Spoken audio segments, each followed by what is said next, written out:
Now, after 2 freezing winters in a row, councils in the Midlands are facing real challenges when it comes to looking after our roads. Add to that some pretty significant budget cuts, and you start to realise that doing everything that needs to be done is going to be a real struggle. So how are our councils going to cope with the difficult choices ahead? Keeping Britain's roads safe, smooth and free from congestion is a never-ending struggle. And for the people charged with looking after them, that job is about to get harder. Walsall Council is just one of many facing shrinking budgets this year, and that can only put extra stress on a highways department that's already very busy. Well, we've had a report from one of the residents. Our inspectors have come out, they're marking the damage up, and then we'll get the people out to do the repair. And we hope to do that within a few days. To make matters worse, Walsall's roads have deteriorated enormously over the last few months. So, Councillor, what is the state of Walsall's roads at the moment? Is this typical? This is typical of the damage that's been caused by a severe winter, and we get this every year. Some winters are harder than others, obviously, but the damage has to be quickly repaired. And this is typical of the damage that water can cause when it freezes and blows the road out. And how many potholes do you repair in a day, say? On a daily basis, we probably do, on the larger ones, 30 or 40 per day. On the smaller ones, obviously more. And the cost per year, this financial year, We for will example? spend £500,000 a year on potholes. Oh, goodness. And that's Why? besides the £300,000 we pay for salt in the roads in the first place. But despite the huge sums of money being spent, councils like Walsall claim that to do the job properly, they still need more.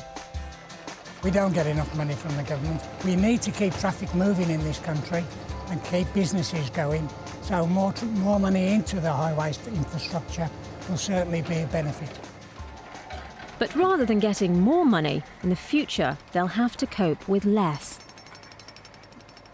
But the problems facing Walsall aren't unusual. Budget cuts will be affecting every single highways department in our region. The government has reduced the amount of money it will give to councils over the next 4 years by an average of 15%. The cuts over 4 years are going to have a devastating impact on the state of our roads for 2 reasons. Number one, because it's a massive financial cut, and number two, because the roads are going to deteriorate incredibly as a result of the recent winter that we've had. Last year, the weather was so bad that councils were given extra money to cope. So how does the damage compare this year? Last year I was able to persuade the then Secretary of State that the incredible winter that we'd had devastated the roads, and as a consequence he agreed to give local authorities an extra £100 million. We think that the same sum will be needed this year, because though the winter has not been as long, December was a lot worse than last year's December, and it's done the same amount of damage. And it seems the government agrees. It's now decided to give councils a share of another £100 million this year. It's a one-off payment that should help local authorities deal with the backlog of repairs, but it won't change the plans to make substantial cuts. With less money to go around, something's got to give. And that means that some improvement schemes which would make our roads safer will struggle to get funding.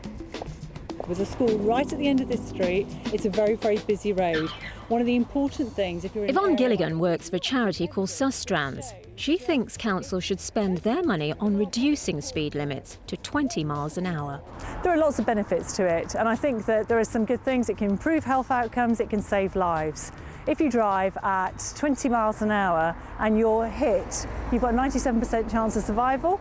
If that's at 30 miles an hour you're hit, it's 80%.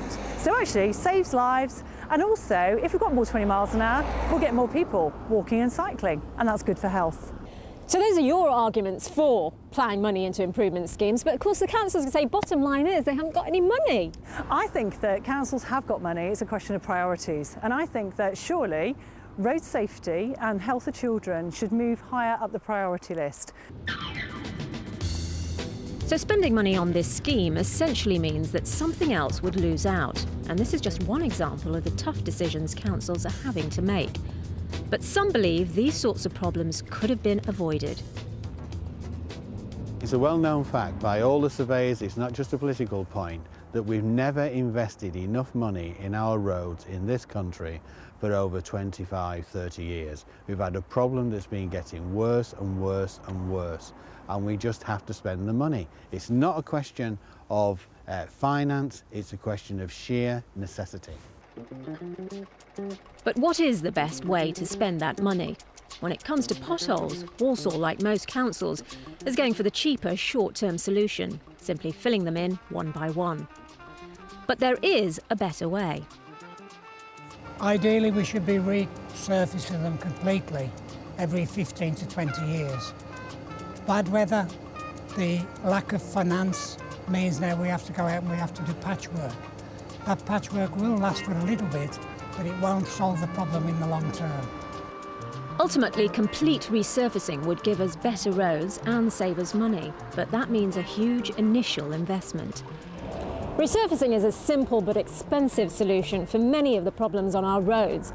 The trouble is, if councils can't afford it now, well, the chances of them having enough money for resurfacing in the future seem pretty slim. And the lack of money for major investment in the roads has led to some pretty frightening predictions.